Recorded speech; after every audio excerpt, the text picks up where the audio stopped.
And I want to go back to the story that we've just read, the parable of the prodigal son or the lost son.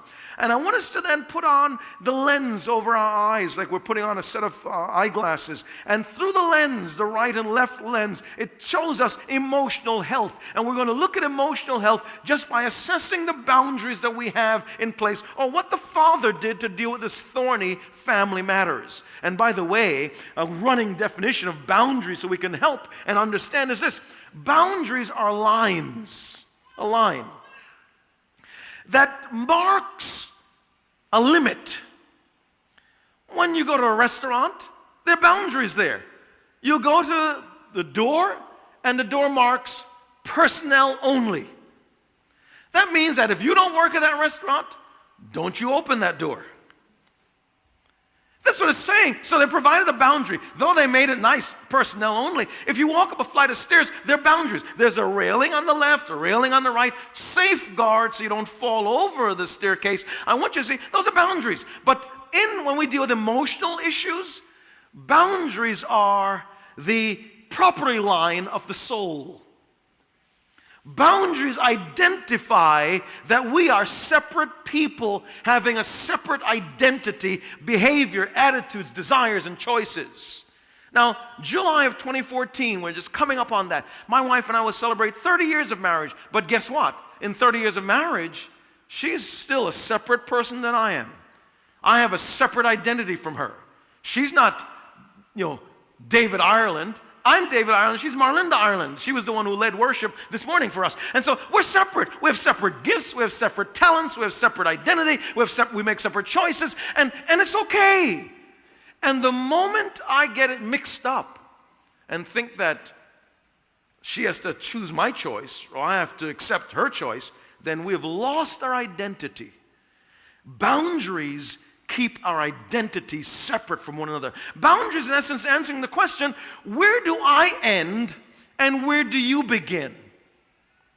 Did you get that? See, boundaries are saying we're responsible for our feelings and you're responsible for your feelings. I'm not responsible for your feelings. You're not responsible for my feelings.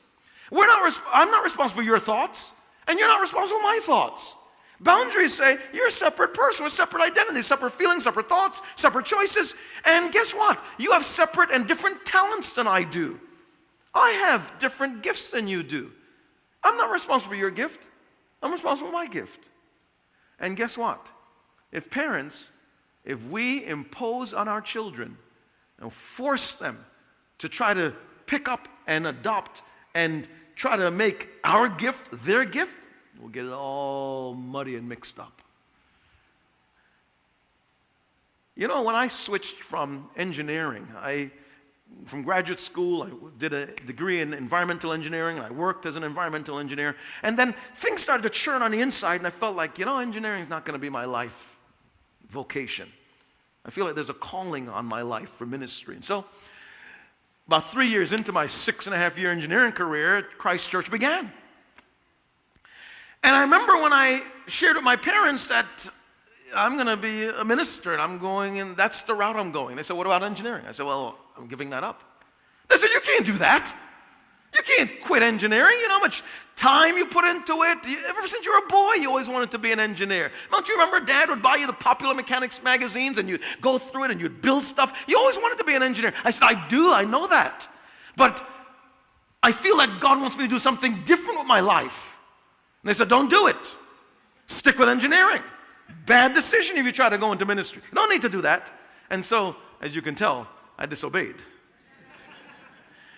2 years into the formation of the church, or around that time, my parents came to the service. I remember we were meeting in this multi-purpose room of an Episcopal church, because our church didn't have a building at the time. And so we're meeting there, and my parents are sitting there in this hard metal furniture, and it must have been about maybe 80 people in the room, and I'm preaching. And at the end of the sermon, I gave this invitation for those who don't know Christ to pray with me to accept Christ. And guess who prayed with me to accept Christ? My mother and my father. And so they then said to me, after they had this experience of meeting Christ through my ministry, they said to me, David, thank you for not listening to us. Thank you for following what was in your heart. May I say to you that that's what boundaries are about. Boundaries about you understanding where you begin and where you end and where someone else begins and where they end.